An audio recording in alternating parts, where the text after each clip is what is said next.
Everybody in the mood. Everybody in the mood. Fucking trick. Get this one. Y'all can get your heads locked, spin away like frisbee. Intelligence agencies tracing. Seeing what I did lately, amazing. They not seeing all the sheep grazing. Flaming pins of Josh, get rocked. Mountaintops go fly. Fight enough. Yet I'm so nice when I explode. Fuck y'all clothes, costume shop rolls. Catch info like a stroll. Feeling old, so grab a switch. I'ma scold my foes cause they snitch. Since they can't ruin me, I'ma ruin them. That chopped off head will still spin. Burning witches in they sin. You can't lie, we can't die. I know what y'all said. Just cause flesh decay, but eternally, I don't see it that way. Pave the road clear is what you said. But your cult gonna leave people dead. You claim Yah, but Yah don't know you. Watch your desires overthrow you. Man fall down, man go boom. That's women like doom. All caps like y'all yelling. That's a rap. Might as well be felons. Y'all words are leprosy. On YouTube, acting precious. Bliss the nexus. Feel the sun from the solar plexus. Taste the breakfast. Finding all those devices that detect us. Yo, show respect, cuz. And what line of business might you be in? God's business. Witch finding. Which finding? Oh, that's Y'all nice. That's looking for very that nice. next buzz or some hugs. Watch the general pull plugs. Internet warriors caught up in dark corridors. Fiction like Mordor. Should've stayed on the floor. Y'all know no origins. Laugh at orphans, even though we got royal blood coursing. No more horsing. Real life's more important. Y'all speaking curses on yourself. Claiming Yah and no one else. Blast you off the shelf. Burn your whole library. I see him do it. Look, y'all claim and learn. Reading from the Jewish books. Y'all some cookie crooks. Lips caught up with a hook. Spooky beats drive me wild. Get stabbed from a knife holding child. Old man, old style. Used to pull kelp out the Nile. And I did it with a smile. Fake bruise, smell vile. Rock like Hendrix at the aisle. After a while, see Egyptians on trial. Yeah, you, the one claiming brew. Unglued and unruly. Expose their actions fully. Call me a bully, but that's fine. This is how you get bullied straight from the mind. Burning them. Cats out there. Don't even have faith in y'all. They claim they read all this. Claiming they speaking languages, speaking curses.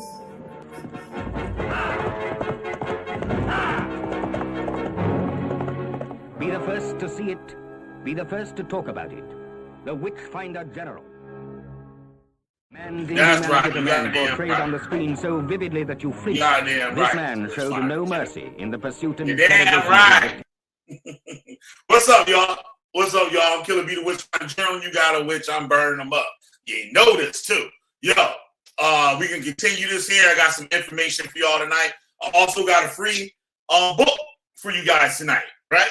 So we did a little show this morning. You know, I was just having fun and stuff with it. We get a little serious tonight, and the following nights and stuff. We pulling out some information, and hopefully I can share this book with you guys tonight, so you might catch some stuff. It's a pretty big book, but hopefully you guys can get your study on with the book and join me in conversation. You know what I'm saying on it? Because I haven't read it yet, but I heard it's a great book and stuff. A scholarly book. Put out by the university, as Mr. Kansu I heard today that he wanted to see, right? It's sad. It is really sad what I'm witnessing in the past few days. It's very sad. And what it is, too, it's like the cults are on pins heels right now. They're a really relaxed, comfortable way of life to getting over on the Black community is starting to, you know what I mean, diminish a little bit. And I'm proud that these I I don't know what they consider themselves and stuff. I don't want to be disrespectful. I'm just going to say gay men. I'm proud. And they're very brave for standing up to these niggas. You know what I mean? And what up, Maggie? It's your boy. Yo. So I'm gonna be addressing this thing. I know Nate Springfield, he got a bad experience with Mr. Chris Harris. And it's really a shame he called Nate Springfield an N-lover, an N-word lover. And I'm like, well, dang. He has slandered Nate Springfield, calling him a homosexual when Nate Springfield is not. Right? And if he was, I'm sure he admitted. Know what I mean? Just like these brave men did the other day. Living a truth.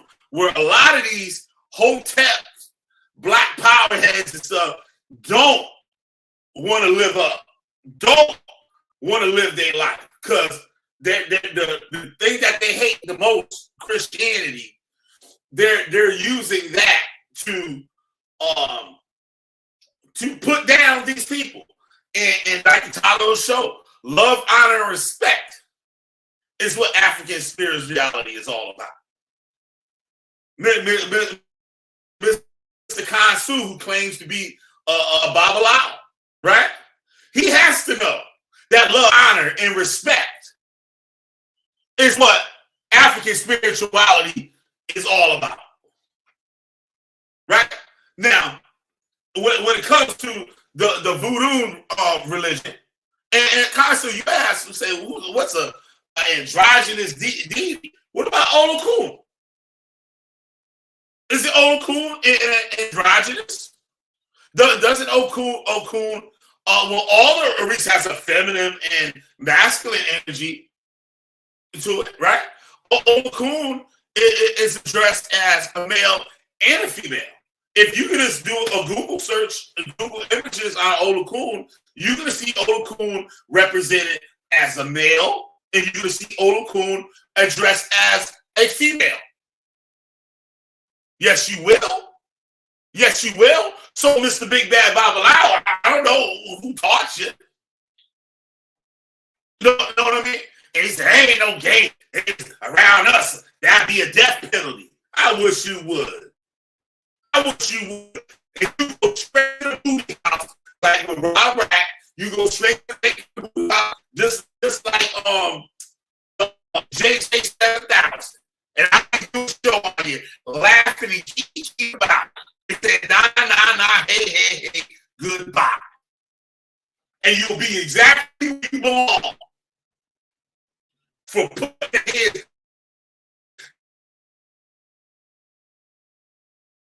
that community. When what you call white supremacy. White supremacy. I got a question for you, Mr. Consul. You, Mr. Chris Harris. What has the white to you in the last 6 months?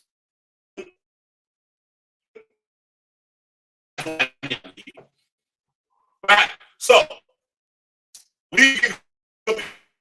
I'm gonna drop the link and stuff. Thank you, Nagy. Thank you, Nagy. You know you got the keys to the channel and stuff. You got things up on the screen and stuff anytime you want. I'll put the link up here in the channel.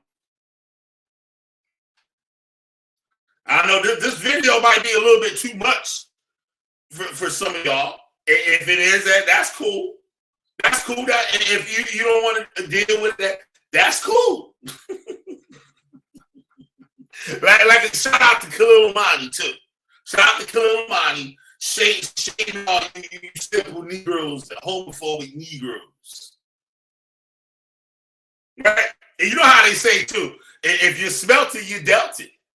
A lot of people that got the most problem with it, especially when they act very violent toward it, have some things they have to deal with themselves. But I know one thing, Mr. Babalawo, the Orishas will bring it out. The Orishas will make a fool out of you. Mm-hmm. The Orishas don't care if you male. The Orishas don't care if you female. The Orishas don't care if you transgender. The Reese's don't care if you asexual. The Reese's don't care if you're homosexual or a lesbian. No, they don't. They care about love, honor, and respect. How many homosexual babalas and hoogans out there? Plenty. And they serve the Reese's, they serve the Loire just like everybody else. And guess what? Those Loires, those Reese's will mount them when they feel like it. And it will dress the community. You gonna tell me a Loire won't mount a lesbian woman? Huh? The Loire won't mount a transgender? You think the Loire won't mount a Caucasian? A Japanese person?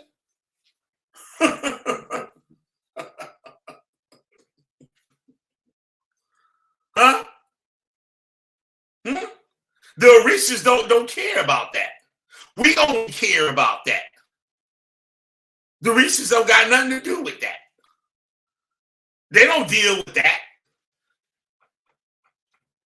They deal with what's inside you. That's who they deal with. That's African spirituality. Bye, you sort of losers. You can't even take the information. Because I'm talking about you. Yep. Come on, we can drop the link up there. Anybody? I don't want to where Hey Roo at. Oh, Hey Roo, I had to troll him after the show today. Like, what happened to you, bro? What happened to you? Guess he heard what Chris Harris said about him. So he was like, fuck that nigga. Killer B, you go ahead and do what you do. I ain't got nothing to do with this. You go on and burn him up. I told Hey Roo I was going to make him a stuntman this afternoon. He going to be jumping through the fire, doing backflips through the fire, and I was going to help him out. I was going to give him a flame-retarded jacket. You know what I'm saying? So keep him safe for a little bit.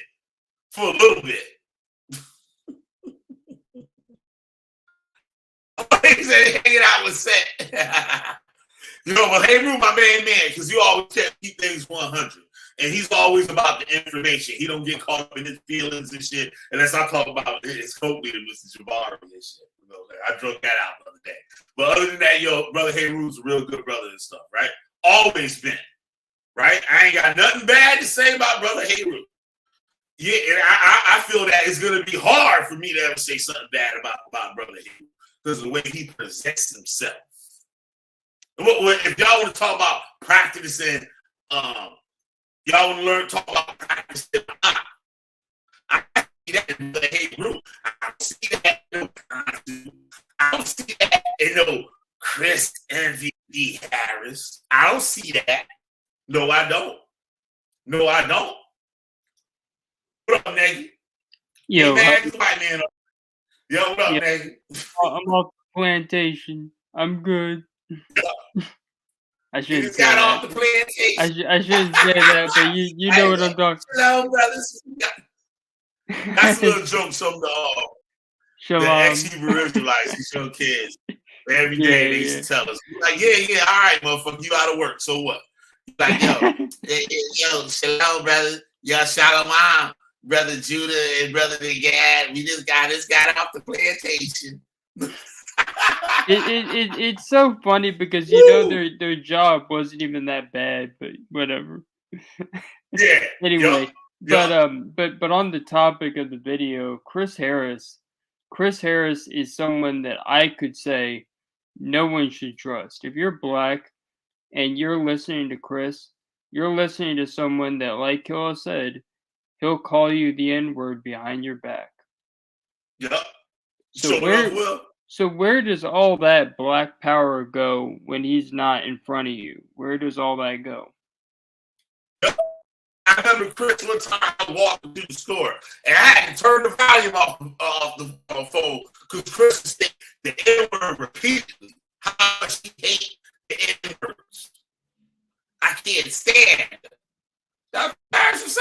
See that's the funny thing. See, that's the funny thing. You'll end up with No, Chris Harris, yeah. Mr. Nagy, Yeah, it's just sad because with someone that's like an outright racist, they probably would have some restraint and poise when it comes to that. They're not going to do it 24/7. Chris Harris has no restraint, no poise. Yeah. Because that's a 24/7 thing. When he's not Right. around black people, Right. Automatically he changes to suit the people he's around.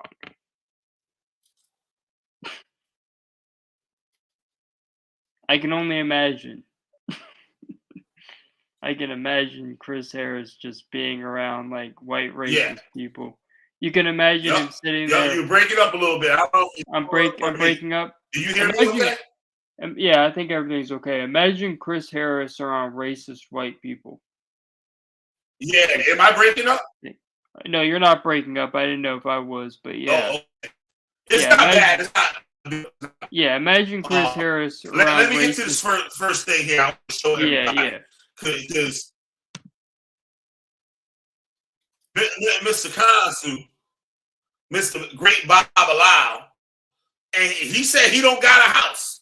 So I ain't question if he a Bob Lau. Really, I don't know. Maybe he is. I don't know. Good for him if he is. Right? But I don't see it in him. But anyway, let's get to we can talk about Olukun, right? Real quick. We see here Olukun is the spirit of the rulers. It's believed to be the parent of the bottom of the ocean. Olukun is revered as the ruler of all bodies of water and for the authority over other water deities. Olukun is highly praised for the ability to give great wealth, health, prosperity to their followers. Communities in both West Africa and the Africa diaspora view Olukun variously as female, male, or androgynous. Water deities are ambiguous and virtually vitally important in southern Nigeria. Olukun worship Yoruba, the Igbo people. We got Igbo people now in Southwest Nigeria and West African areas directly adjacent to the coast. Olukun takes a male form among his worshippers, while in the hinterland, Olukun is a female deity. According to Yoruba traditions about the divine dynasty, Olukun in her female incarnation was the senior wife of the Emperor Oduduwa. Her rivalry is one of his other wives is said to have led to her manifesting in the Atlantic Ocean. In the Candomblé religion in Brazil, Olukun, I can speak about the Brazil in a minute. Olukun is venerated as the mother of Yemonya and the owner of the sea. She is recognized in Candomblé territories, but not during celebrations. In this respect, Olukun is similar to Oduduwa or Orunmila. They had great importance in West Africa, but play a minor role in Afro-Brazilian religion. There is also, I don't know how to pronounce that wrong, fire chants dedicated to Olukun as the other Orishas, Candomblé. And this year's recognized the divinity of Olukun, but not hold her as a personal deity. The veneration of Olukun has been revived in the late 20th and 21st century through visits to Brazil by West African priests. Olukun is celebrated during the festival of Yemonya. Olukun is the Orisha in the religion of Santeria. Olukun is an androgynous Orisha. Olukun is a man and a woman, depending on if it is the Olukun of Ifa or the Olukun of Osha. According to the book of Ifa, Olukun became enraged and rose to the surface. As Olukun did this to drown in humans, the Orisha went to Orunmila to ask him what to do. Orunmila told them that Ogun needed to create a chain he could possibly create. It was only Obatala who had the responsibility of imprisoning Olokun in his domain. Knowing this, Obatala went to Ogun and asked him to make the chain, so he did. Obatala then went down into the ocean and trapped Olokun with it. Right? You just Google search it, get the references. Actually, one of the references of somebody that the book was put out not too far from where I live. Right? So, now, I'll speak on Brazil real quick. Right? I don't know where that book is. I should have tried to find it. I'll put the book somewhere up in the house. But it's a book on Brazil, right? And their cultures. Now, I learned that what's the thing, the famous celebration in Brazil? Is it Mardi Gras or they call it something else? They call it Carnival. What's the name of it, man? Carnival. You know what kind of real meaning carnival is? How carnival is really practiced? Carnival is really practiced.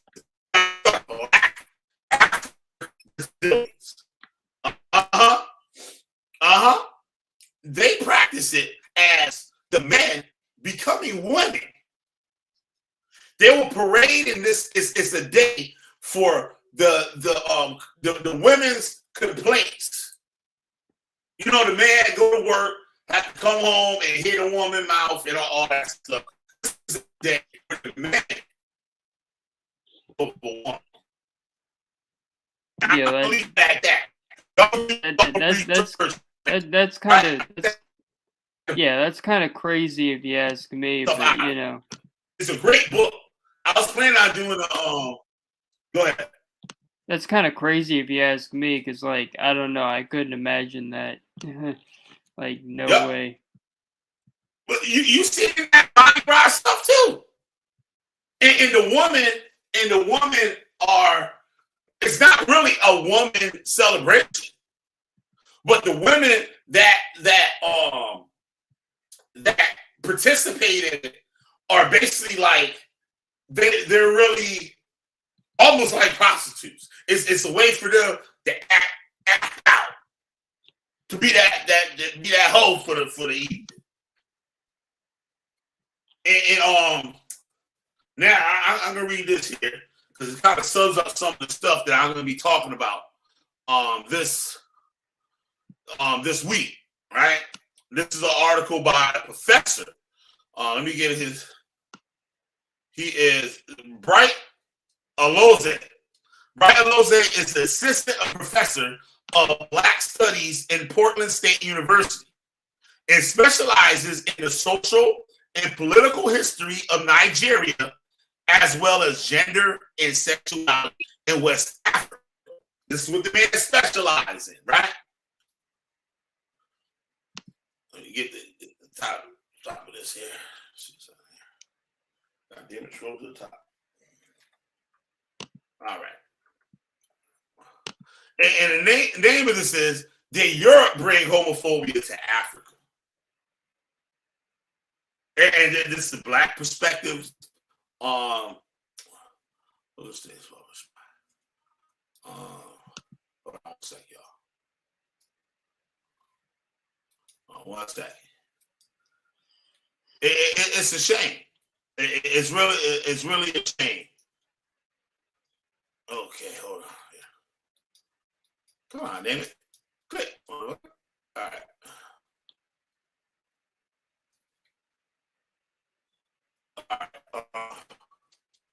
All right. African American Intellectual History Society.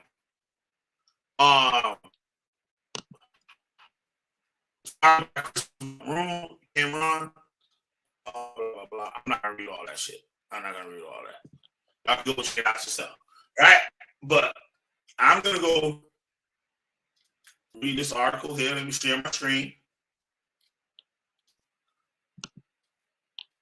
Get it out. All right.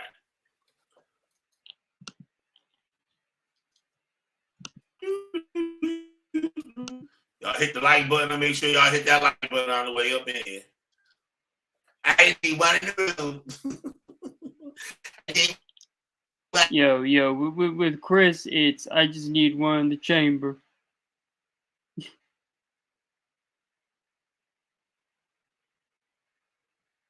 Already know.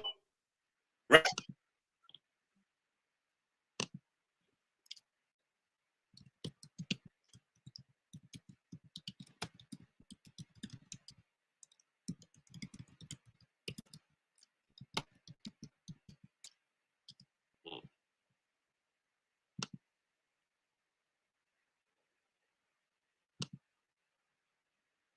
Oh shoot, I'm on now. It's up to me.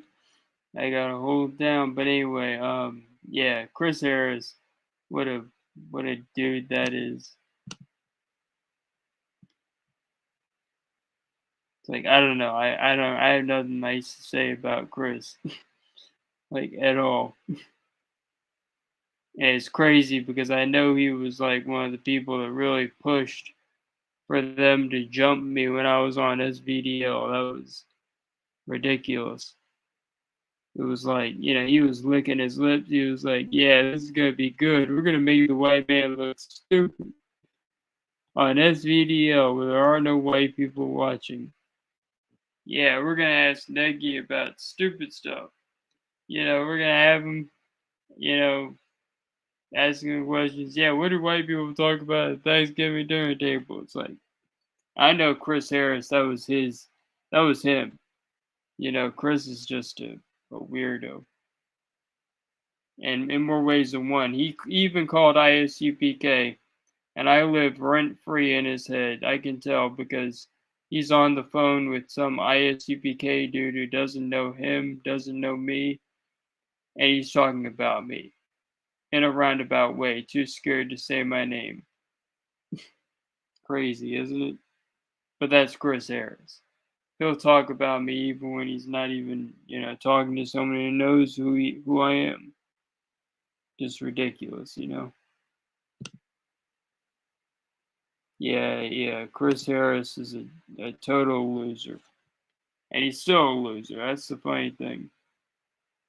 Hasn't changed one little bit. Of course, because he blocked me, but I'm happy he blocked me. That tells me he's scared of me. But yeah. And I got something for all the comedic weirdos. Not just Chris. I got some for all the comedic weirdos. If any one of you wants to come at me, please do so. Let me know. I'll set up a debate. We'll debate which one's better, Kemet or whatever I decide to back up.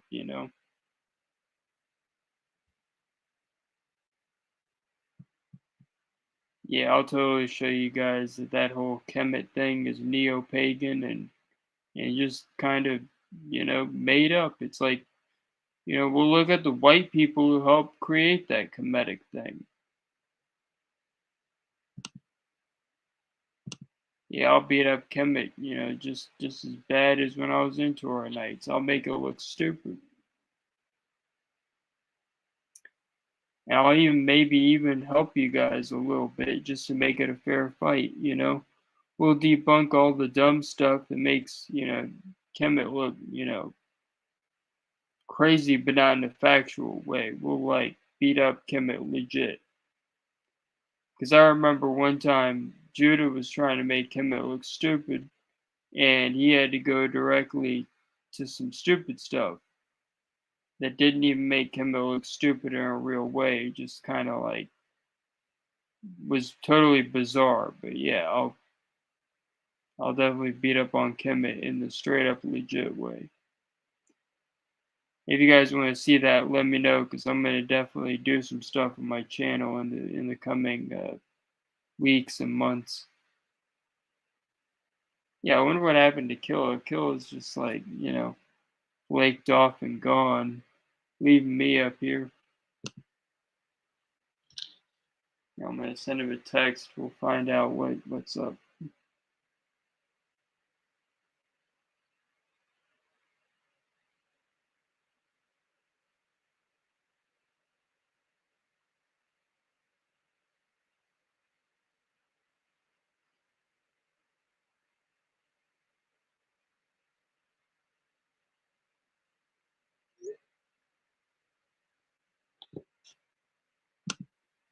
Yeah, he should be back. I don't know. It's just super weird that he left me up here all by myself, you know? I don't know, maybe something happened, but whatever. So yeah, we're gonna be beating up on Kemet and other weird, you know, blackology type stuff.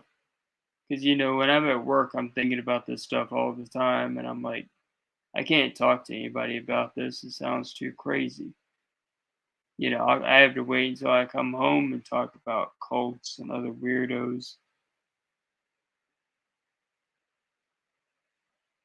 It's just ridiculous. You know, I'd love to have the opportunity to beat up on some of the, you know, blackology weirdos and stuff. And if any of them walked into my you know, my store, I'd be like going crazy. Because I'd be like sitting there wanting to say something. Like if one of the Hebrew Israelites walked in.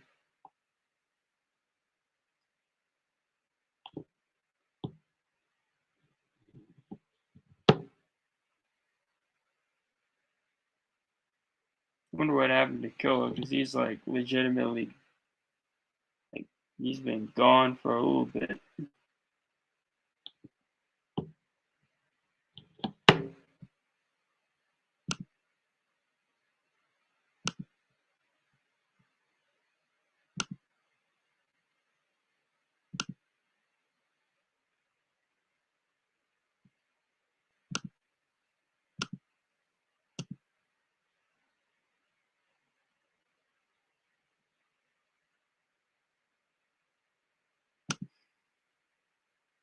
All right, my bad. You're back. Well, welcome back.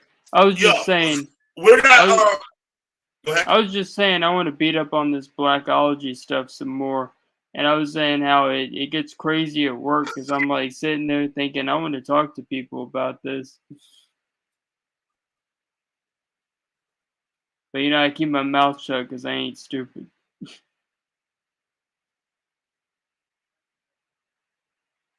Oh shoot! It's beyond crazy. Can you hear me okay? Yeah, I can hear you now, but yeah, I'm just at work thinking about all this blackology craziness. Can you hear me? I hear you. Yeah, can you hear me? If not, yeah, it's not working. It's not working great, but.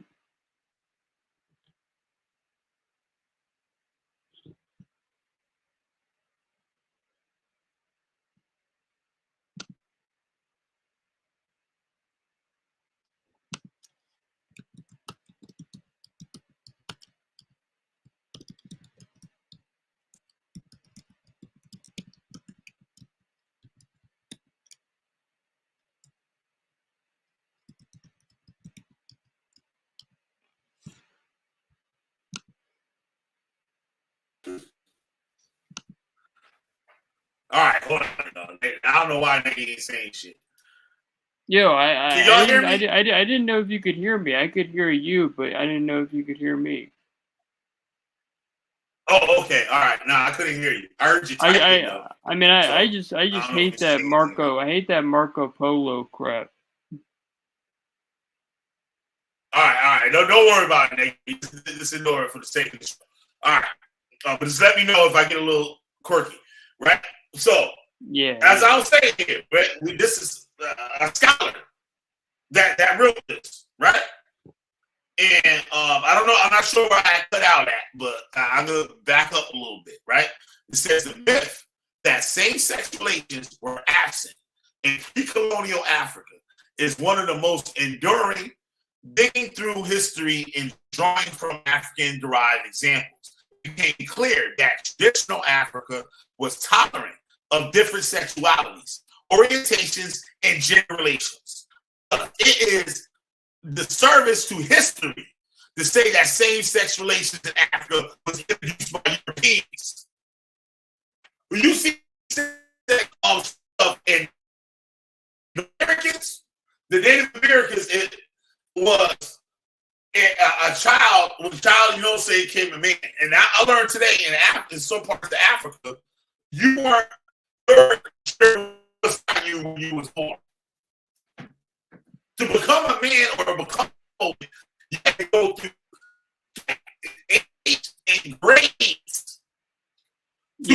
man or to be considered a man or be considered a woman. You're breaking up. I can't really hear you too well. Yeah, I just okay. All right. Don't mention that. Just tell me I'm breaking up. Just keep it at that. And try to continue the thing for me as I get this shit right. All right. Yeah. All right. Okay. All right. You hear me better now? Yeah, it's good now. Yeah. Okay. All right. All right. Here we go. So, like I was saying, that some parts of Africa, your gender wasn't put on you when you were born.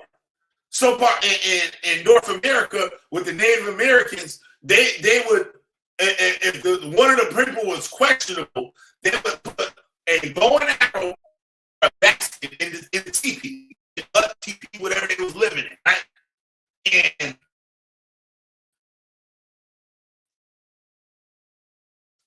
it's how they perceive that person. So if the boy came out with a weed basket, that man, he took on the roles of a woman or the attributes of a woman. So he was considered like a woman, even though he was male. So when the women go out and do what they do, he'll be with them. Right? If he came out with a bow and arrow, yeah, he's one of the boys. Right? Now, you see this in Japan. Homosexuality was rampant in Japan until the white Christians got there. And a lot of other shit too, like veracity and shit was going on there too. Until the white Christians got there and taught them how Christianity works, and they cut all that shit out. Right? But we still see traces of it today in Japan with certain entertainment things and stuff like that in different parts of their lifestyle. You see the fascination with grown men, with young girls. You have young boys putting on the appearance of a feminine male. This is shown. This is facts. If you think I'm lying, go look it up. A samurai. Y'all, a lot of y'all Hebrew Israelites that watch, I see y'all with your little samurai avatars. Like I'm cutting with the Torah sword and all this shit, right? But newsflash, to become a samurai, you got molested by the older samurai. Yes, you did. And what's up, Victor? Always. Yeah. One thing I got. What's up, Shamian? Yeah, Shamian. One thing I can say is I didn't find a Japanese source on that. There isn't a Japanese source on any of that. Yeah, there is. I did show out today. I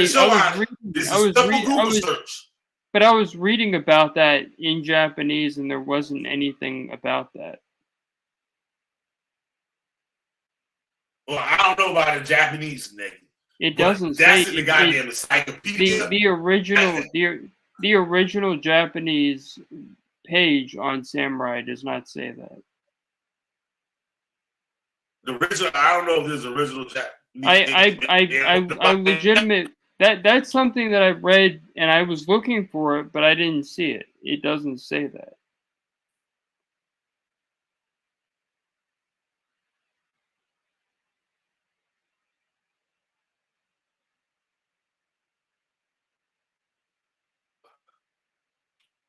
Well, I got some news for you. Go Google that shit. Look at the encyclopedia. What's going on? And you will see that shit. Wait, everything out of Samurai, I looked at on the internet. Wait, so I don't know what you was looking at. What encyclopedia? I was reading. Which one? You look up any encyclopedia. I was reading any encyclopedia. I don't got those sources. I can't even think of a.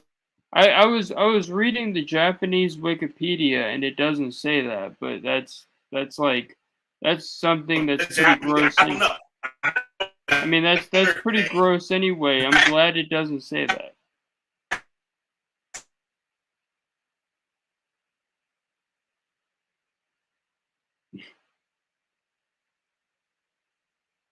I mean, I was reading that just to find out if that was I showed the true or not. sources and book sign. So let me continue this goddamn show. Yeah, you can no look it up problem. while I'm reading this shit and come back at me. All right. So,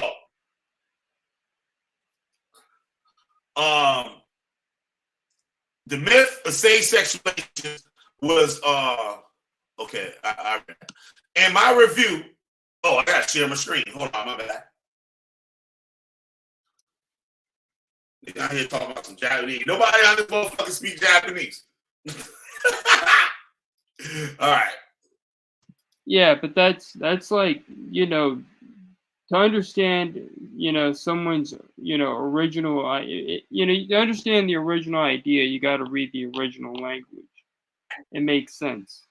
At the end of the show, we'll dig into it. Let's stay out this for now. I know, but right. I'm just saying it doesn't matter if you read Japanese or not. But all right. Yeah. All right.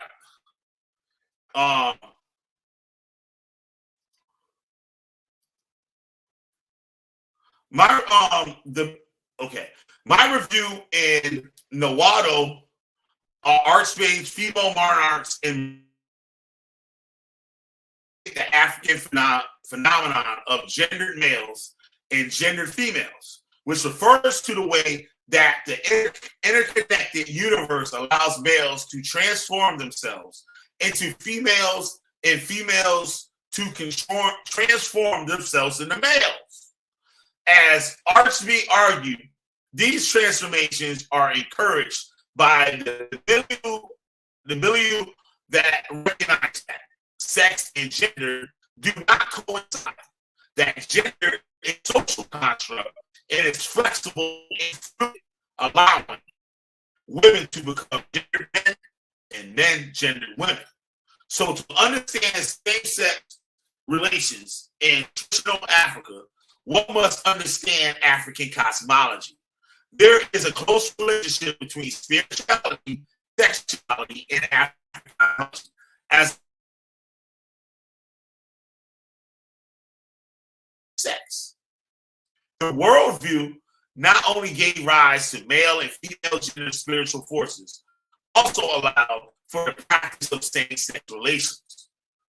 Several instances of oral history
Oh shoot, I'm the only one up here now. Oh, that's great. Yeah.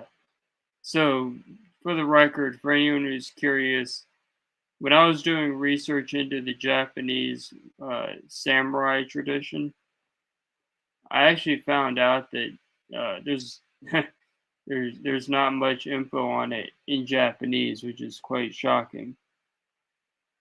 You would think the Japanese would talk about it more, but they don't.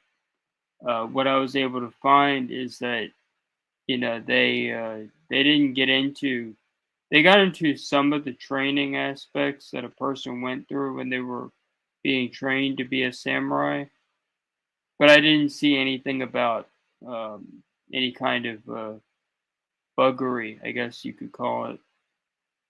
And essentially, that was what Killer was saying. And I don't know where he got that info, but from what I can tell, that's absolutely false. And that didn't come up in anything that was in the actual Japanese language, which in this case is very important because if we're talking about samurai, that's a Japanese thing. So to understand it, you have to read it in the original language. And I think that kind of makes the point that anyone who says something that isn't backed up by the original, that's absolutely incorrect.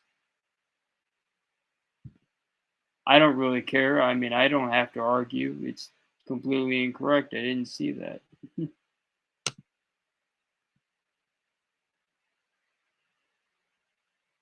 in fact, I'm looking at it right now just to back that up. Just in case I need to, I can back it up. In fact, the page for Samurai doesn't have much, but it links to the page for Warrior or Bushi. We'll even go there just to back that up. We'll show that this is absolutely misinformation.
So yeah, there's a bunch of stuff that I could talk about, but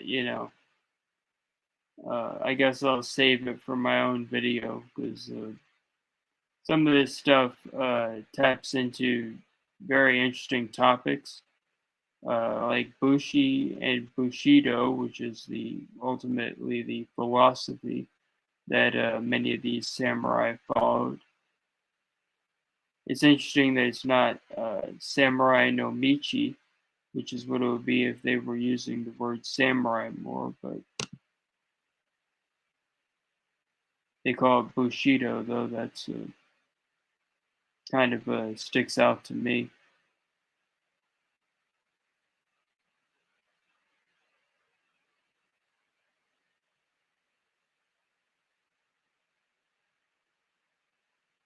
So yeah, it says they trained with a lot of weapons. They learned a lot of martial arts uh, type combat systems, but I didn't see anything about buggery.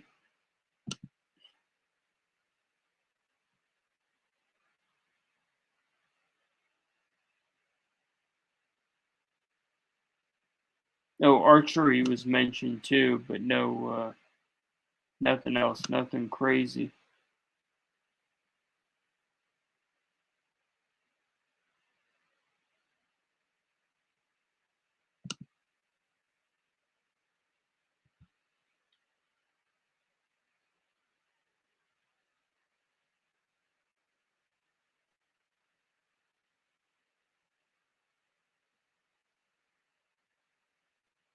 So, y'all hear me okay? I hear you right now. I hear you loud and clear.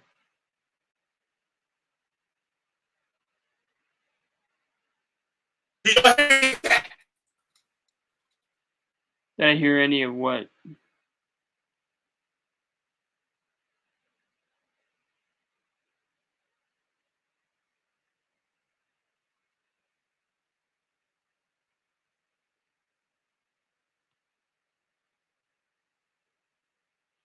Touch this thing and it backtracks the tab.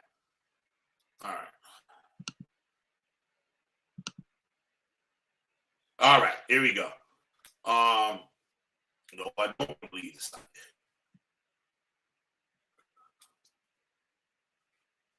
Okay. Let me get back to this article here.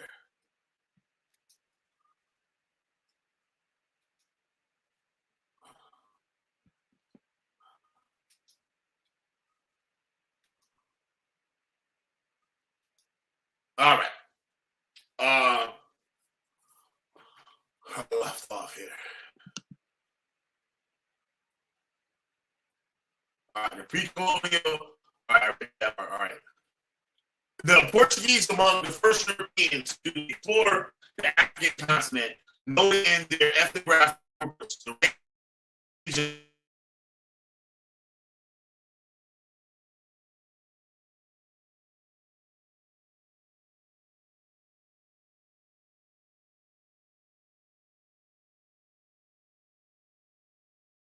apparel, and whom they kept amongst their wives, while Jonathan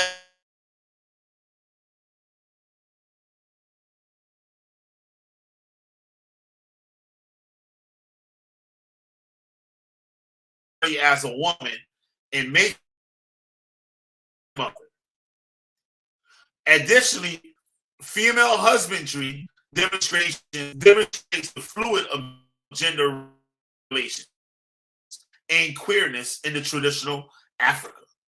Binga Banda, ruler of the Mabudu people in present-day Angola, who rose to power in 1624 and strongly resisted Portuguese dominion, assumed multiple sexual and gender roles and or identities. She often dressed as a man, married female wives, had harems of men who she had to dress as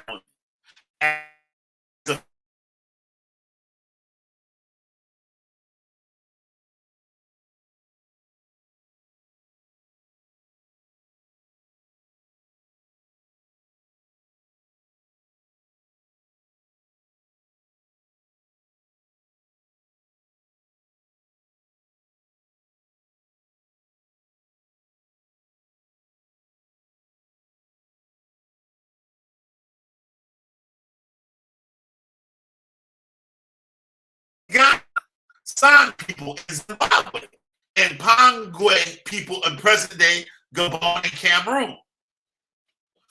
Other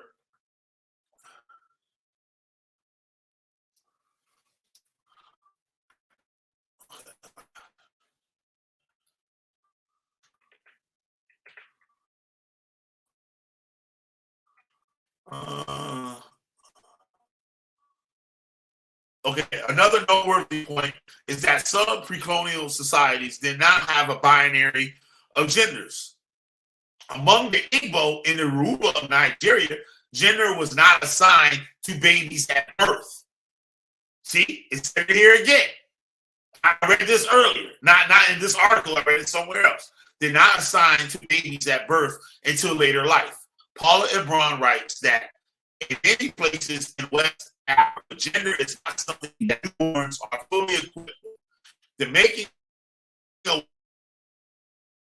through age grade systems that usher children into women and men. Finding on gender relations in pre-colonial Igbo country demonstrates that gender and sex did not coincide.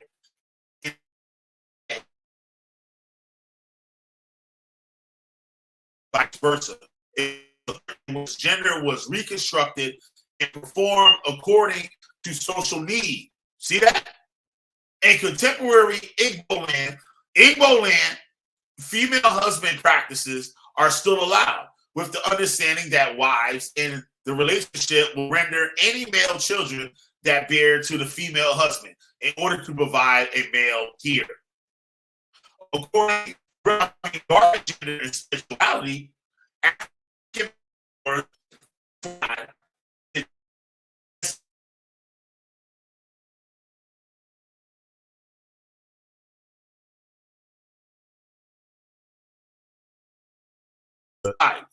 created god is female. In ancient African societies, many deities were portrayed as having both male and female characteristics, and being neither distinguishedly masculine nor feminine. More so, goddess such as Mu, the goddess of motherhood, and second goddess of war in ancient Egypt were often depicted as women with erect penises. Woo! I don't know, y'all, black power motherfuckers, y'all got a lot of studying to do, and I still ain't giving y'all the book. This ain't the book. especially the fact that these relations were sometimes identified with specific terms in legal and pre-colonial ties demonstrate the prevalence. Among the Hausa of Nigeria, Yan Dolda is a term used to describe effeminate men and male wives. Huh? Among the Kol of South Africa, xSCARY is a term used to refer to men who are sexually receptive to other men. Among the Yoruba, Adoforo is a or a intersex person who has anal sex. Although terms derogatory today, they are not new. Rather, they are as old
Oh yeah, so I'm back up here again.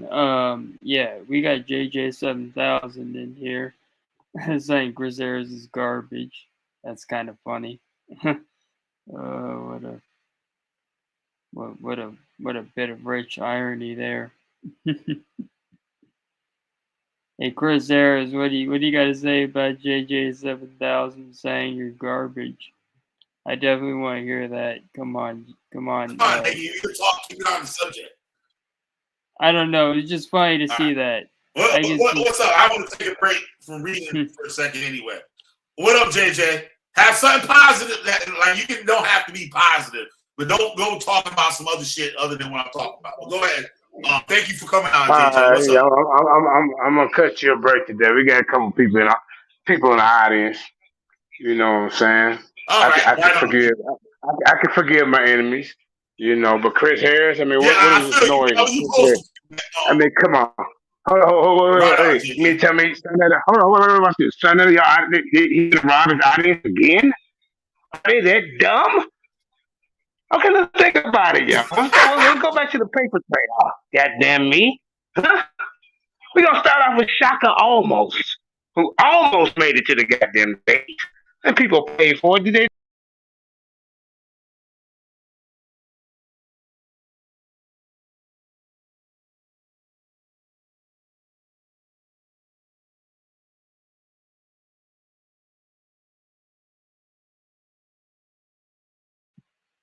Oh, that's pretty good.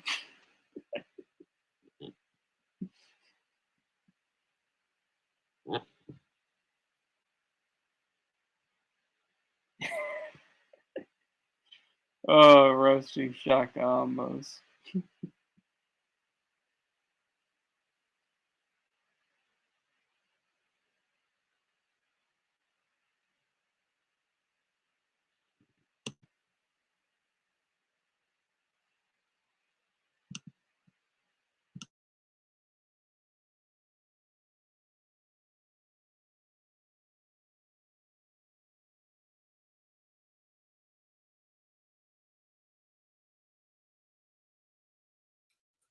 God damn.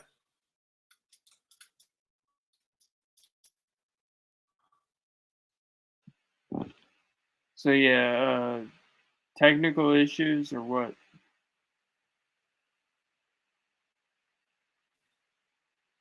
All right, I hear you now. Oh, can you hear me You hear now? me okay? I can hear All right, you back now. a bit. Yeah, I hear you. Okay. That was pretty funny though. That cracked me up. Like, All how right. was me and you? Yeah, man. I'm being serious, man. And then, I mean, Sarnetta, you got to be one of the dumbest. Because I didn't hear it. Sarnetta, can you hear me? Can you hear me? I hear you. JJ, you here with us? All right. Yeah, let me make the people JJ, aware of you what's there? going on, man. Yeah, I'm All here. right, he might be having some technical difficulties. I No, don't know. we- I don't know. Nagy- That's what I know. He's coming out here to Nagy- beat I hear some daggers. And JJ, if you can hear me, I left you a message on your Facebook. I left you a message on your Facebook. Huh? Okay. Hey, we trying to get back on the topic of Chris Harris. You and I can talk about that behind the scenes. Can you hear me? What's wrong with this guy? Nagy, can you hear me, man? I mean, come on, man. Yeah, I hear you. I don't. Mute him for a second so we can get on Chris for a second. I can't mute him. That's not like something I can do. I mean, what are we doing here? Let me just say this real quick. I'm gonna go to the other channels. I'm channel surfing right now. You know what I'm saying? Stay tuned for the 32-man debate tournament coming up. A real man steps up to the plate. They don't just run their mouth. You see what I'm saying? $700 on the line. You know what I'm saying? Are you back? Well, hold up, man. Hold up, man. It's that cheap system you got over there, brother. That's what's going on. Okay. Now, hold up. Listen, bro. Nagy knows that Sarnetta finna do the wop bop, the boo bop, the bop, bam, boom again on his smartest audience in YouTube. That's why Nagy over there smiling. Nagy over there cheesing ear to ear. He know what's finna happen to these guys. They use the same characters, man. The same characters to get these guys hyped up.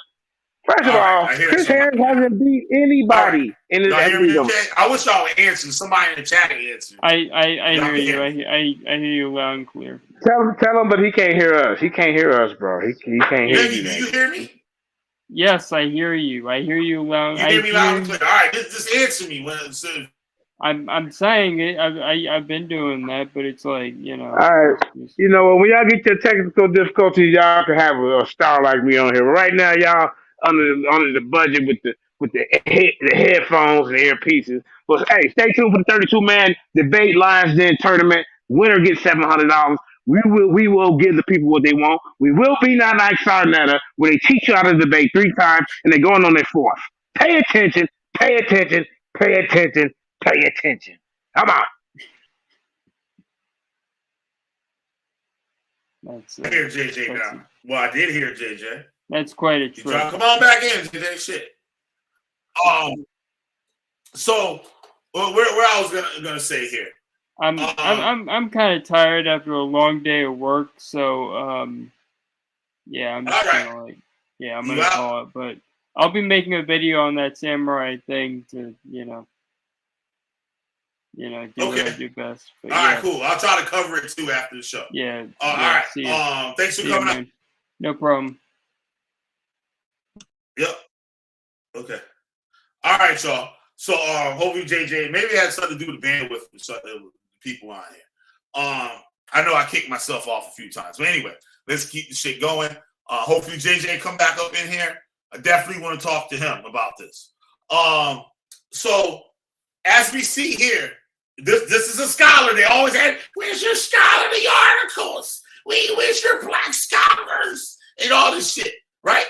And you know the thing when you get them the information, they'll say, "Oh, a white man wrote that." What the fuck that got to do with anything? Half the shit y'all niggas talking about, y'all want to know was from the white man.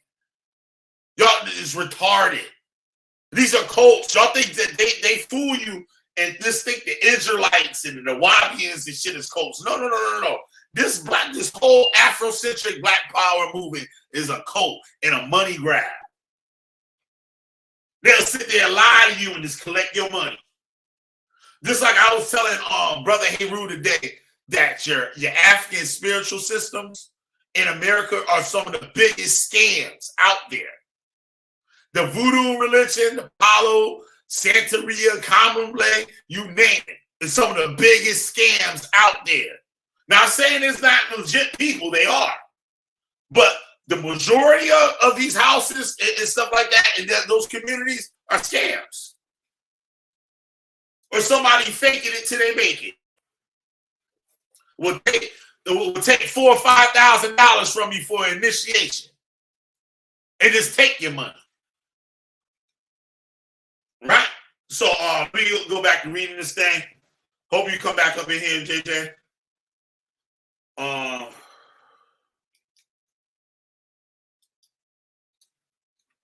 I got a lot of tabs open and shit. That's right. Let me see. I got these. Oh shit! I got mad software open. That's why I'm getting this shit. Damn. That's why. All right, hold on, y'all. I got all this shit open. I got mad shit open. All right. Hopefully this gets better now. Sorry about having y'all wait. I apologize. I don't know what they was talking about that goddamn Japanese. It didn't say that motherfucking shit. Japanese. They probably can't say that shit in Japan. That's probably why it's not there. But anyway, I've covered that before. But anyway, I'll get into it afterwards. Let me finish up this thing here. All right. Regarding findings, noteworthy point that in some pre-colonial societies they did not have about. All right, I read that. Finally, on gender relations in pre-colonial Igbo country demonstrate that gender and sex did not coincide. Instead, gender was flexible and fluid, allowing women to become. It was a culture in which gender was reconstructed and performed according to social need. In contemporary in Igbo land, female husband practices are still allowed, and our understanding that the wives in the relationship will render many male children that bear to the female husband in order to provide a male heir. Regarding gender and spirituality, African metaphors of God do not necessarily reflect the ways in which theologians and religious historians of Africa write about God. African names for God are gender neutral or genderless in some societies. The creator God is female. In ancient African societies, many deities were portrayed as having both male and female characteristics. Mr. Ogun, Mr. Kansu, just like I showed y'all, Olokun was represented as both male and female. Androgynous.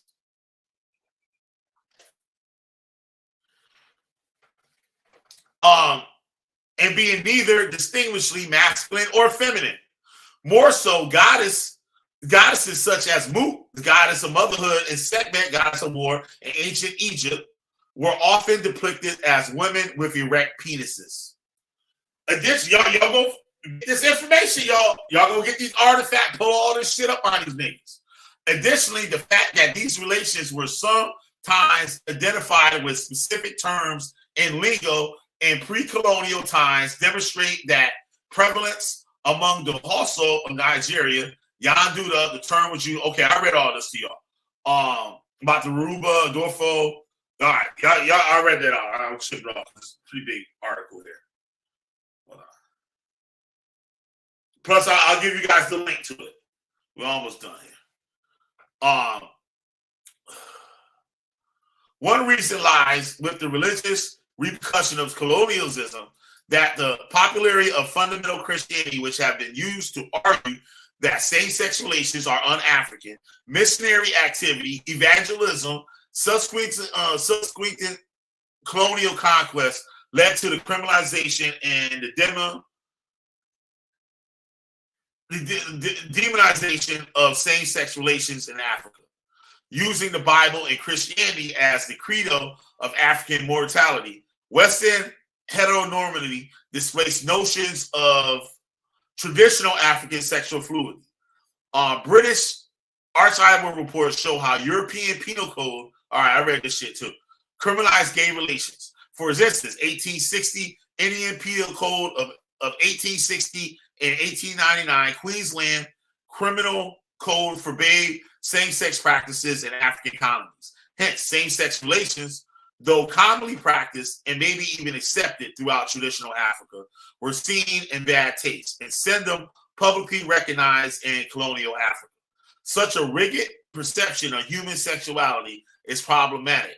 Claude Summers argued that because human sexuality, human behavior, emotions are fluid and various rather than static or inclusive, the terms homosexual and heterosexual should more properly be used as adjectives rather than nouns, referring to acts and emotions, but not to people. Unquestionably, homophobia was deeply rooted both in European racial perception of the other and colonial rule. Observations of same-sex relations in many African cultures were considered by European colonizers as further proof of African inferiority.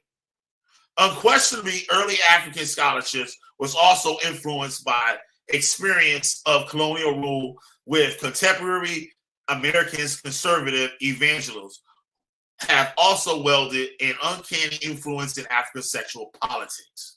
These examples and many others not mentioned confirm that the historical invisibility of same-sex relations in pre-colonial Africa, same-sex relations in Africa are not un-African. While the practice may not have been accepted in all cultures at all times, it certainly predate the European colonial conquest of Africa. If anything, Europeans brought homophobia to Africa. They were intolerant of same-sex relations and established systems of surveillance and regulation for expressing it.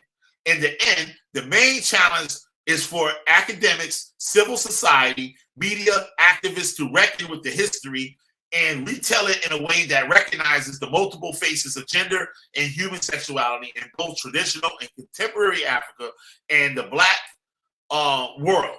At the same time, this is a clear call for change of attitude, inclusively mutual respect, tolerance for all, regardless of sexualities. Thank you very much.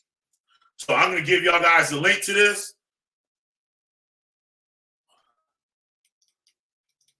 And I'm also going to give you guys a link to a great book. Well, I heard it's a great book. I'm definitely going to dig into it. Let's see. Let me put this up here.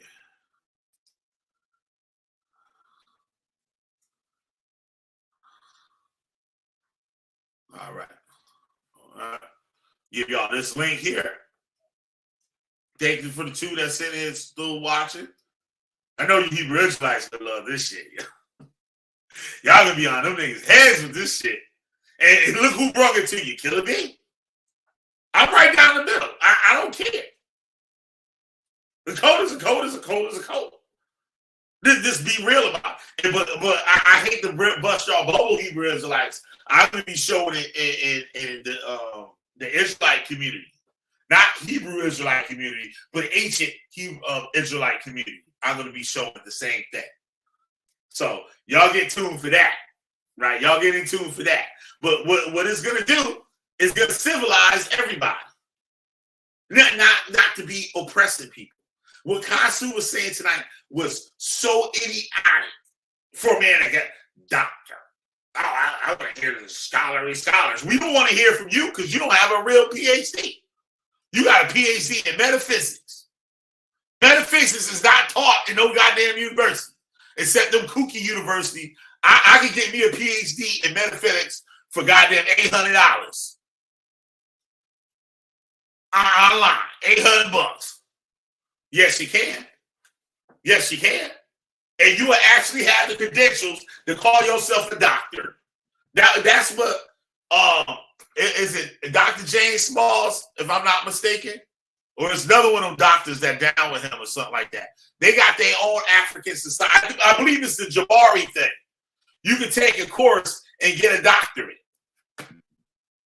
And they bullshit a Kemetic scholarship. And maybe that was Brother Heru going to do. I had to take a shot at Brother Heru. But you still my boy, right? So let me put this in the chat here. I forget. Anybody want to come on? You talk about this, JJ, if you still listening?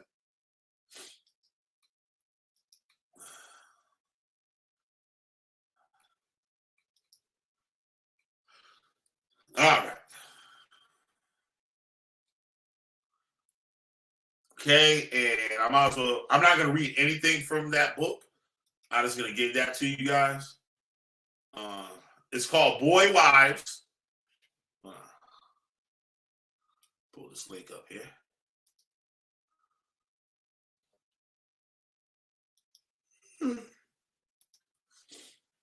All right. If somebody in the chat, click out. I want to make sure this thing works for you guys. I want to make sure it works.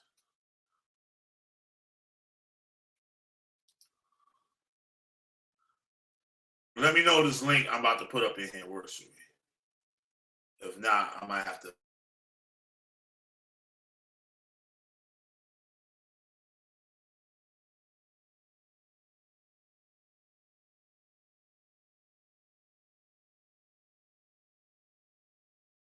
I booted myself off again.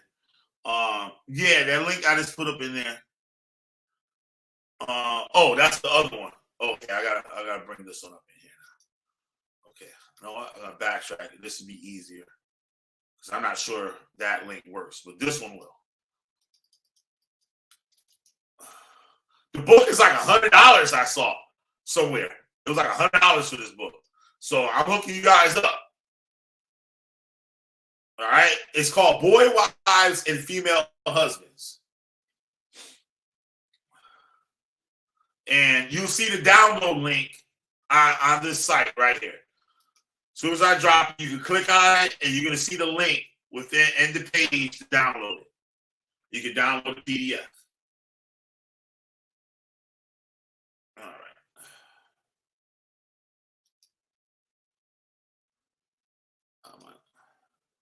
Goddamn, I put the same goddamn link up in there. Hold on, y'all. My bad. All right, cut. All right, there we go. This should work now.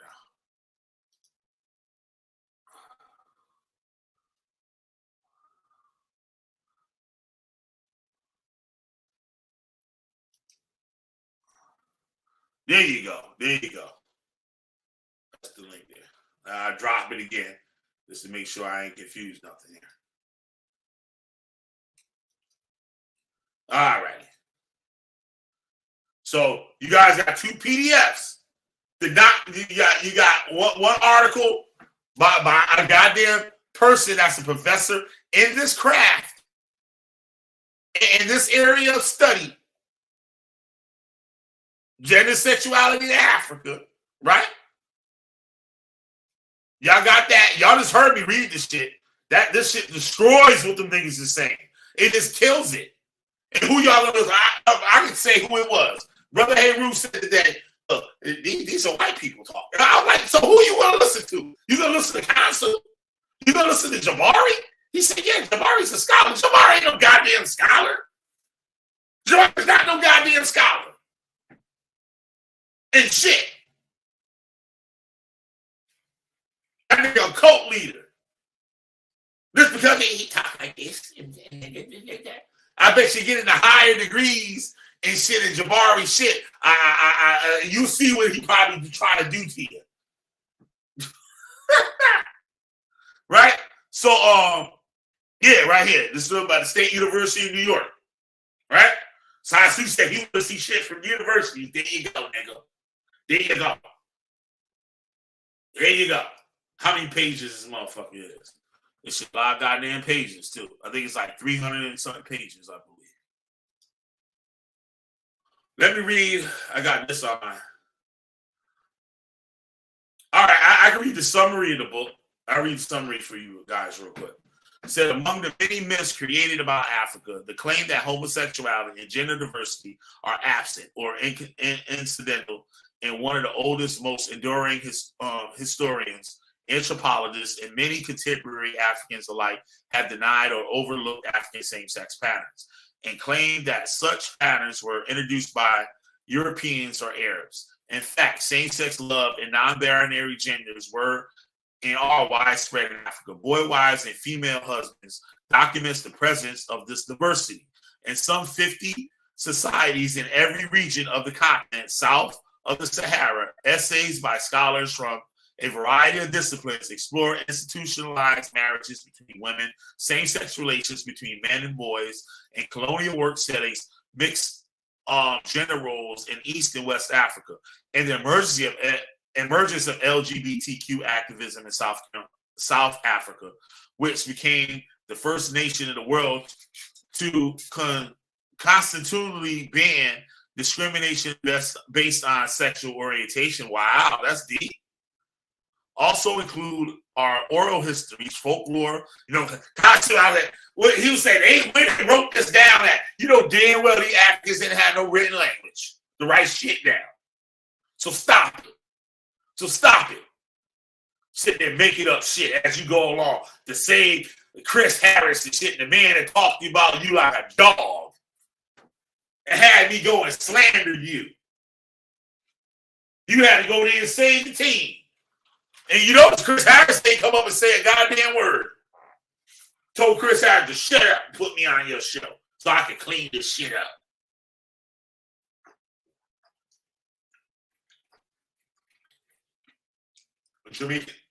Drinking my Jamaican cola champagne. It tastes good too. God, I had that shit in front of me. Boys, wives, and female husbands was the first serious study of same-sex sexuality and gender diversity in Africa. And this edition includes a new foreword of Mark Epperich, which underscores the significance of the book for a new generation of African scholars, as well as reflections on the book's Genesis by the late Stephen O. Murray. All right, so y'all got that. I'm going to read something. I had something else on my page on the board to read to you guys, so I'm going to hit y'all with that too. Yeah, I'll try to pull up something real quick on this damn, what's the name? Samurai bullshit. Okay. The Malay people, right? Malay people, God damn it. Let's go.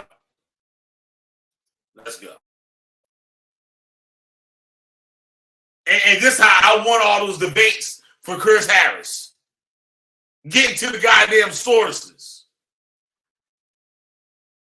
Like, Killer B, what you got? I got this debate coming up. Well, what info you got on this?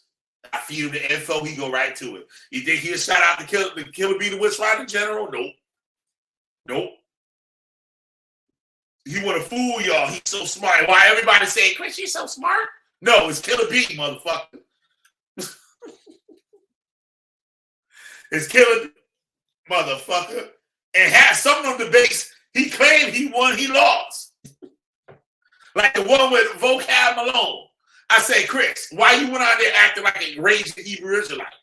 Why couldn't you be all Mr. Scientific and all that bullshit scholarly like you do with these Hebrew Israelite niggas that are so easy to beat up on? Huh? You was intimidated by that white man. You was intimidated by him.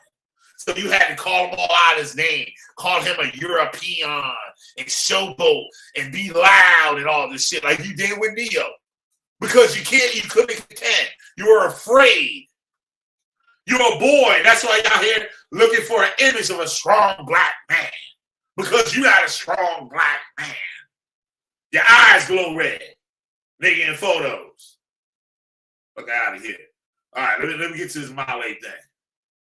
Real quick.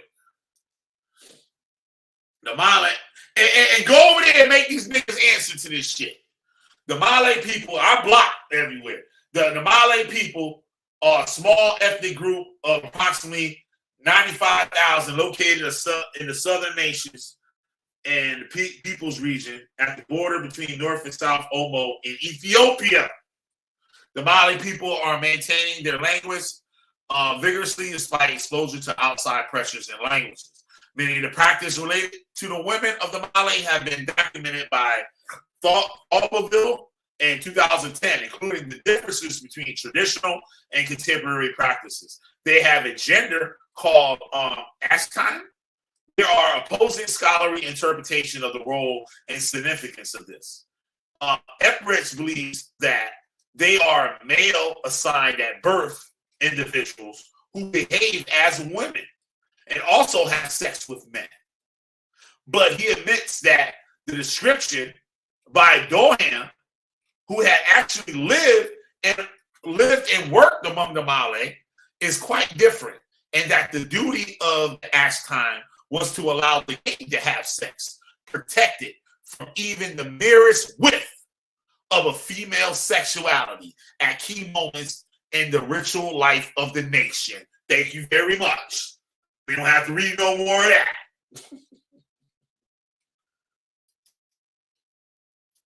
And what I encourage people to do, what I'm showing you, these are a quick summary.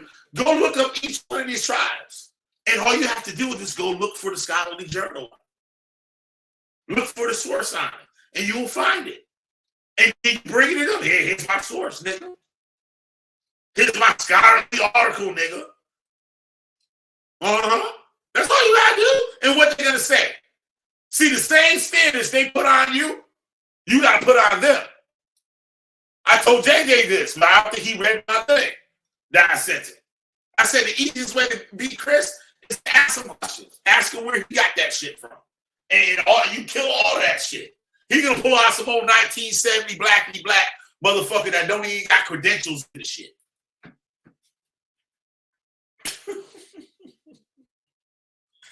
Oh boy. Right? I'll be damned. JJ 7000 came over here to visit Killer B, the goddamn Witchfinder General. And he said he forgive a brother and shit. I forgive you too. I ain't got really nothing to be mad at you about, JJ. I just want you to do better. Like I said in the video before about you. I want you to do better. Yeah, I can get on you because you was getting out of pocket and shit. Don't say I'm boxing, nigga. I box you now. Right? Know what I'm saying? But really, I want you to do better because you're not a person that's out there trying to gather a community of people to follow some bullshit. Yeah, you believe in the shit and you rally with those people. But you're not starting a cult. You don't have a cult. You're not out there manipulating people. You don't have control, not that I know of, have control of anybody. Like, you don't got no little JJ 7000ites and stuff amongst you. I haven't seen none. So I'm not going to put that on you. There's a lot of people I really don't gun at. I only gun it at you because what I told you back in the day, the little thing we had back in the day, I promised you. And I came through on my promise. Right? And Chris don't want nobody to know about his personal business, but he put your personal business out. Just like you asked him to show his masters. He told you that it's on the wall at his mama house. But he told me he was in a room with Kansu and some people, and they would say, well, show your PhD, show your degrees, right? And he said, Kansu sat back and he ain't say nothing. He sat there and be quiet. And he said, I showed mine right there. I said, here you go. He said, I leaned back in this rabbit and showed it in the screen. Here you go. I want to see that video. Because somebody else asked you for it, and you said at your mama house. You live in Tampa, Florida, boy. Your mama live in Detroit. So how you got that this a few months ago to show the people? Boy, you carry your degrees back and forth with you? Huh? You're a liar. It's a shame. You're a liar, Chris. Everybody know you lie. I mean, you lie. I'm keeping 100. You told us you had a kid, right? I'm keeping 100. If I'm wrong, forgive me. But you said you had a kid, right? Right? And then you said a kid passed away, but there was like 2 months later, you was talking about having a kid. Like you was doing something with the kid. But you already told the kid died. Ain't nobody here, never heard no baby crying, none of that.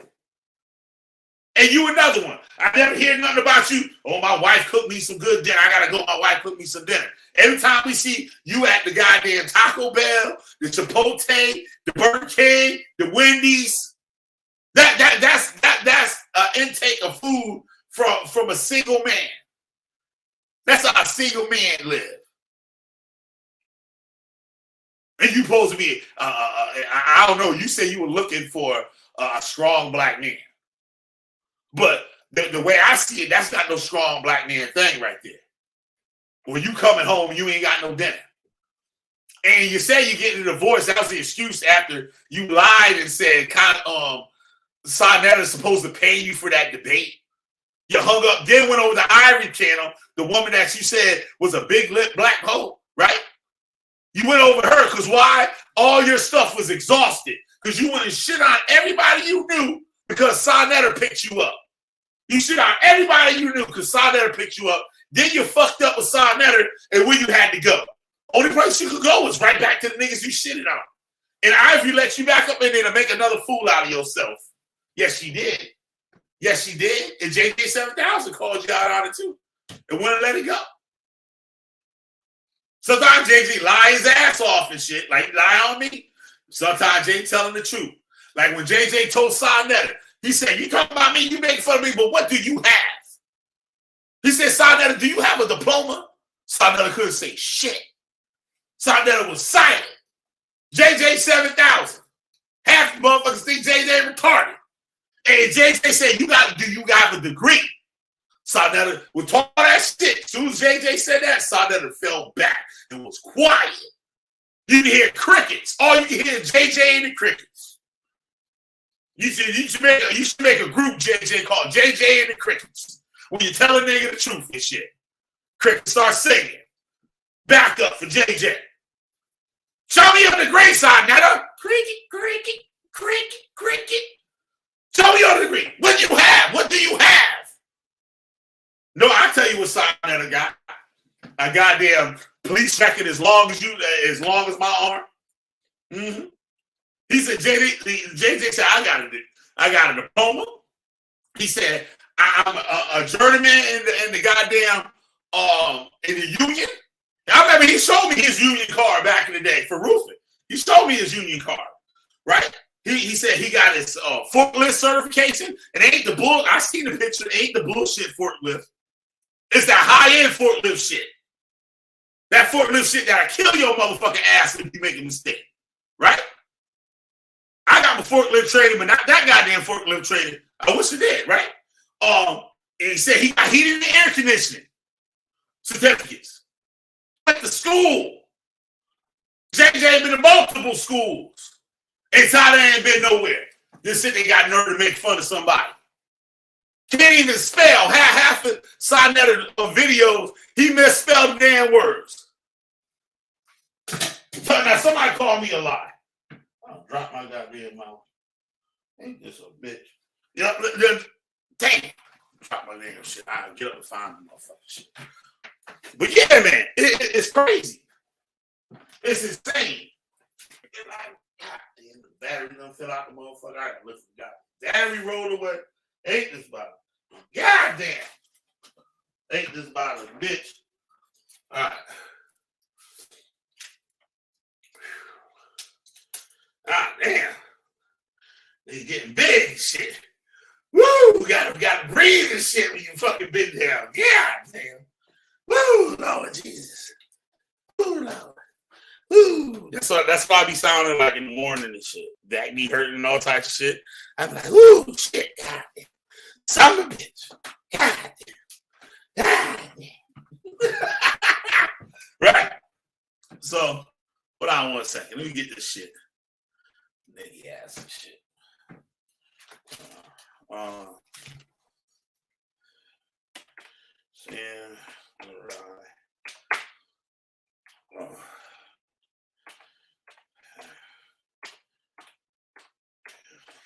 Yeah, pull this shit up here real quick.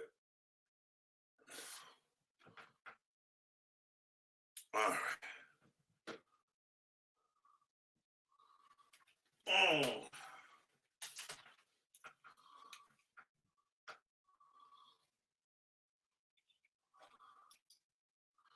right. Let's see here. Let's see. I do it like this. And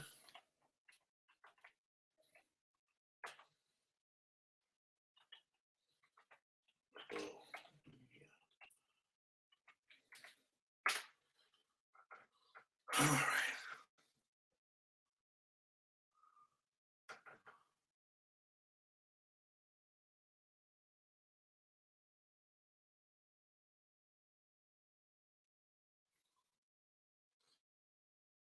Hold on 1 second, y'all.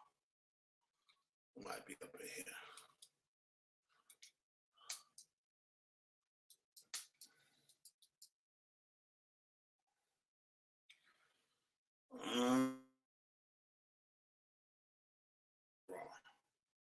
Hold on, y'all. Anybody want to come out? Let me drop the link up in here again.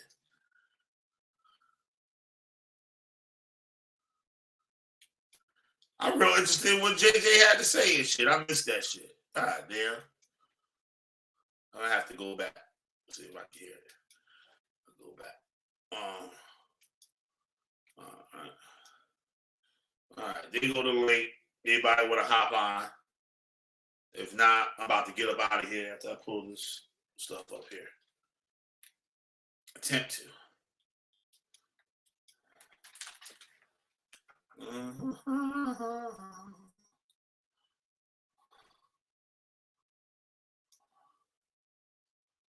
All right. Okay, now. Pederasty.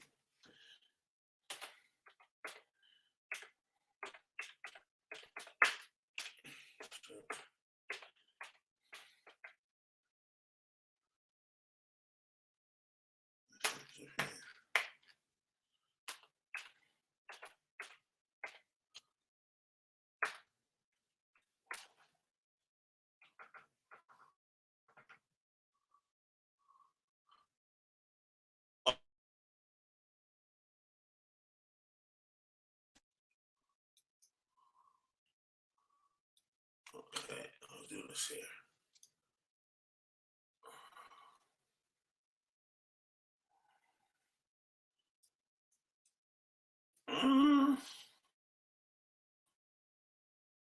Right here.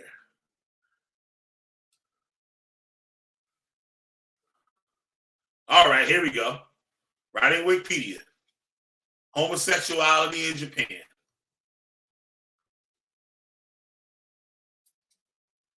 All right. I'm going to put the link up in here for all y'all to go pick on the Torah nights, like I did a few years ago. Say, Judah trying to make you a samurai.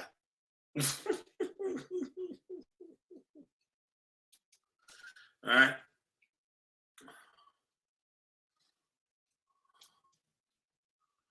All right.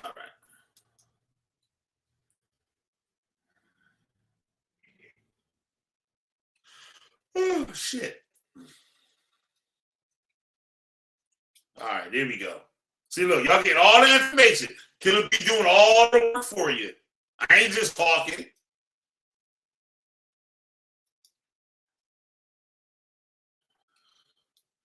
Let's get right to the goddamn shit. Look, they even got the pictures of the shit. I don't even know if I show that motherfucking shit. But this is Wikipedia. I guess it's all good. It's educational purposes. The Samurai Shudo.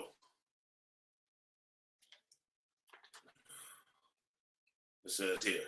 The contrast of the norms in religious circles and warrior samurai class is customary for a boy in the Wakasu age category to undergo training in the martial arts by apprenticing to a more experienced adult man.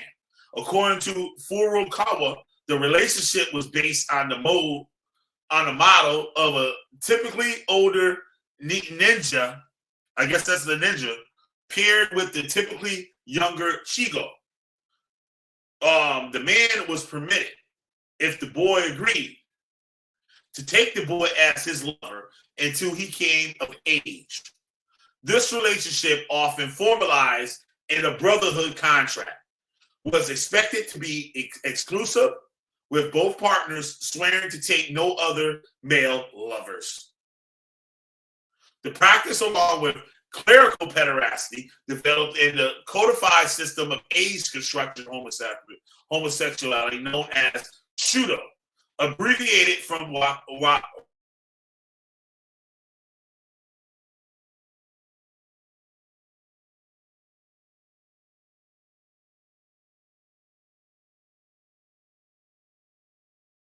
Wakushu.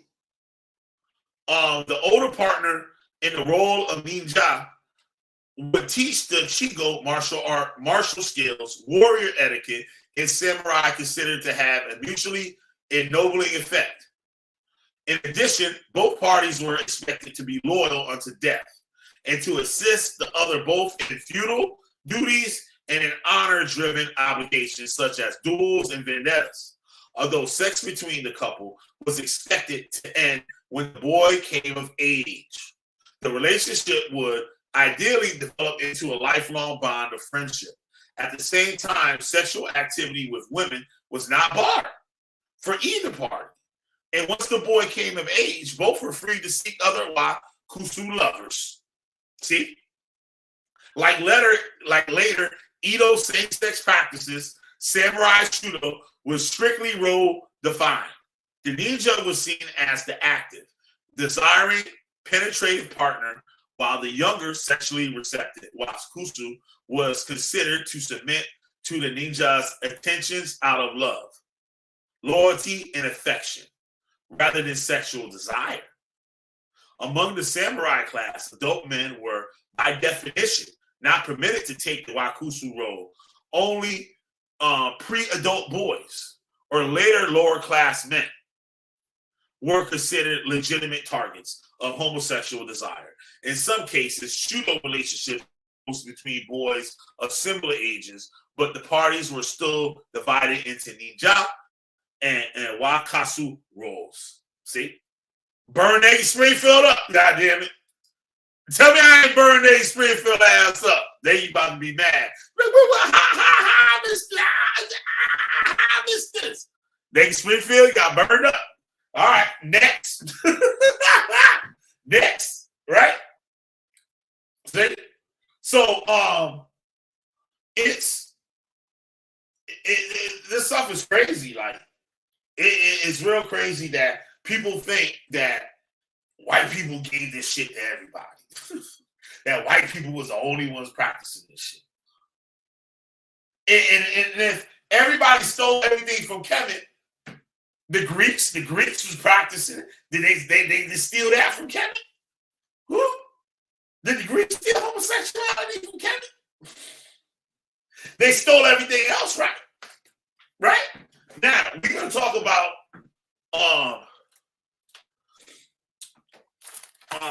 what I was going to say. The negative confessions thing, which I heard, I didn't get a chance to dig all the way into it, that it doesn't even exist in there. What it's saying is, thou shalt not lay with a boy. That's what I hear. I'm going to do my due diligence research on it.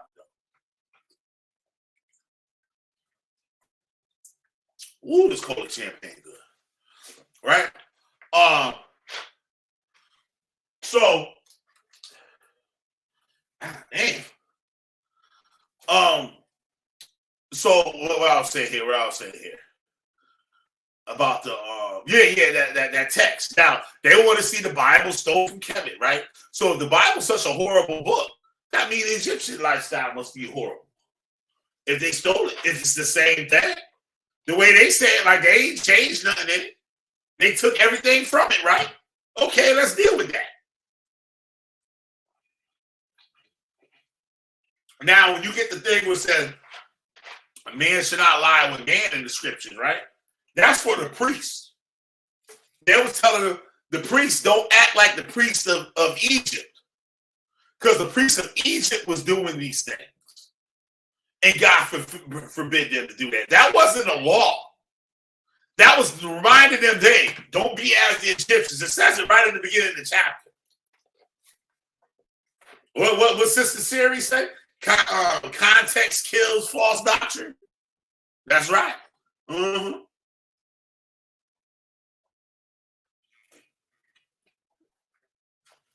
Yeah, you Africans. Y'all black powder. Y'all try to pull the wool over the eyes, boy. Y'all can sit there and beat up and talk trash and pick on the Hebrew Israelites. Now the target's on you.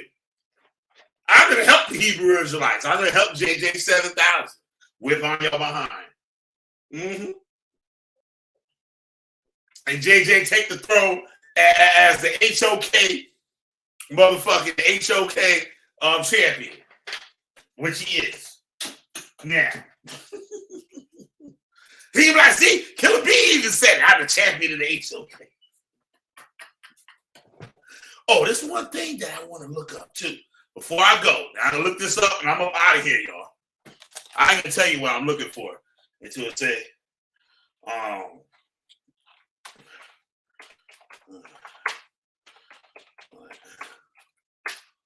let's see something here.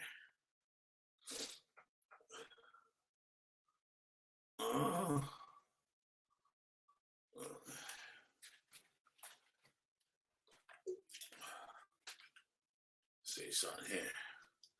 I thought the sort of nigga had a Wikipedia for some weird reason.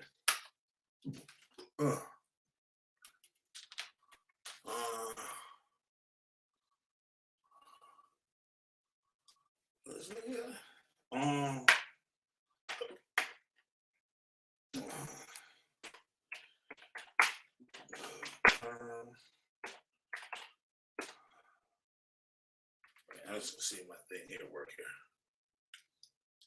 Conscious community. There you go. Let's see something here.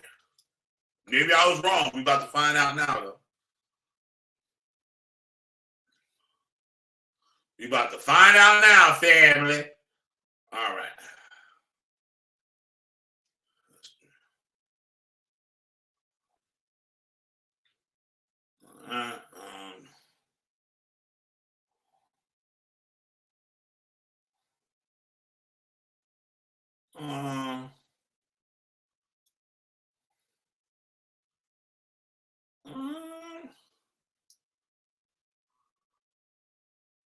All right, maybe I was wrong.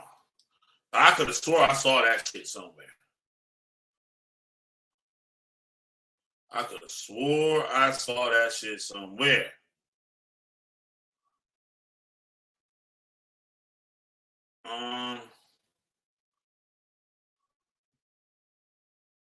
Black conscience, my ass. All right, maybe I was wrong. Maybe I was wrong. Maybe I was wrong. What I was looking for, I could have swore I saw or heard somewhere that Polite made the term, created the term conscious community. Yep. Oh, I gotta put this up. This shit. Shabby out said, Nagy, they got the belt tonight. That's right. That belt out on Nagy Springfield. Ass and shit. Try to test the which line in general and shit got burned up. I gotta send this motherfucker a bumper sticker. I tested the which line in general and got burned up.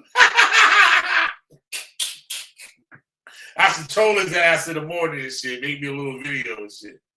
Nagy Springfield tried to test the which line in general and got burned up. Ain't that a bitch? Goddamn. Who wanna test their rocket launcher? Yeah, then you can be mad at the motherfucker in the morning. You need to see this shit. Captain, it can't be right.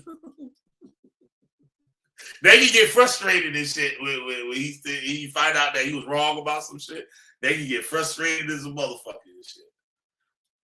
He be like, wait a minute. That motherfucker start throwing papers and shit around and shit. Goddamn, wait a minute. That nigga start dumping all his goddamn files in the computer and shit. Wait, what the fuck? Yeah, nigga, wrong, motherfucker. All right, let me get up. Yeah, quit fucking with nigga. Yo, I can start tomorrow video with Trey Taylor and shit. With Trey Taylor Thomas. Yeah, I just need one in the room, fam. I just need one in the room. Oh, JJ, you know what? I can play that shit right now, yo. I'll play that shit right now. So JJ 7,000 get to see that motherfucking shit. Now I can wait till the morning. JJ gonna have to wait till the morning. JJ, if you listen, you can listen to the video I did, the live I did earlier. I started off with Trey Taylor Thomas imitating Chris Harris. And that shit like 4 or 5 years old. And shit. I need one in the room. I just need one in the room. All right, y'all. Like, share, subscribe. Hit that donate button. Yo, JJ, why don't you send me a donation? I put JJ 7,000 at the bottom of the screen and shit. You ain't got to really send me much shit. You send me a goddamn dollar, nigga. I put it up on there and shit. That's right. JJ 7,000 is on the Witchfinder channel. That's like the first time JJ really been on the show. Well, he been on it the other day after the food. But about time, because JJ always had a fear of coming over here and shit for some weird reason.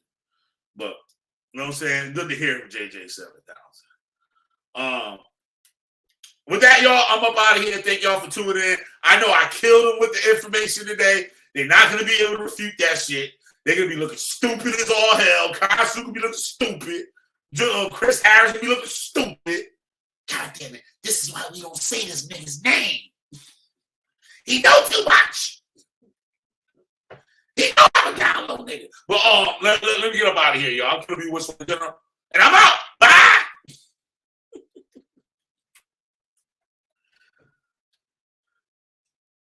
Boys.